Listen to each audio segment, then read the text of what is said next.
Herkese merhaba arkadaşlar, kanalımıza hoş geldiniz. Afra Saraçoğlu ve Mert Ramazan Demir neden hala gündemde? Aradan zaman geçmesine rağmen Afra Saraçoğlu ve Mert Ramazan Demir'in isimleri magazin dünyasında konuşulmaya devam ediyor. Peki bunun nedeni ne? Birçok kişi ikilinin ekranlarda yakaladığı uyumun kolay unutulmadığını düşünüyor. Özellikle sosyal medyada yapılan yorumlara bakıldığında hayranların hala Afra ve Mert'i birlikte görmek istediği dikkat çekiyor. Son aylarda her iki oyuncu da kendi kariyerlerine odaklanmış durumda. Afra Saraçoğlu katıldığı davetler, marka anlaşmaları ve yeni projeler öne çıkarken Mert Ramazan Demir ise yeni oyunculuk çalışmalarıyla adından söz ettiriyor.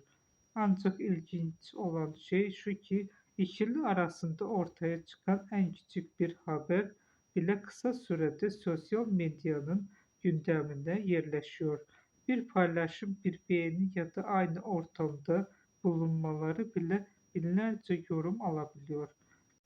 Magazin uzmanlarına göre bunun en büyük nedeni Afra ve Mert'in son yılların en çok konuşulan ekran partilerinden biri olması.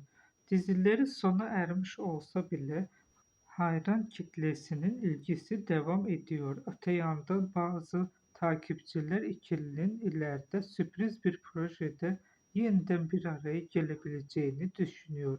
Elbette şu an için bu sadece bir beklenti. Ancak televizyon dünyasında sürprizlerin her zaman mümkün olduğu da unutmamak gerekiyor.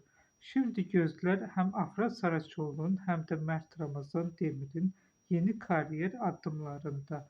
Bakalım önümüzdeki dönemde hangi projelerle karşımıza çıkacaklar. Sizce Afra Saraçoğlu ve Mert Ramazan Demir yeniden aynı dizide buluşmalı mı? Yorumlarda düşüncelerinizi yazmayı unutmayın. Bir sonraki videoda görüşmek üzere. Hoşça kalın.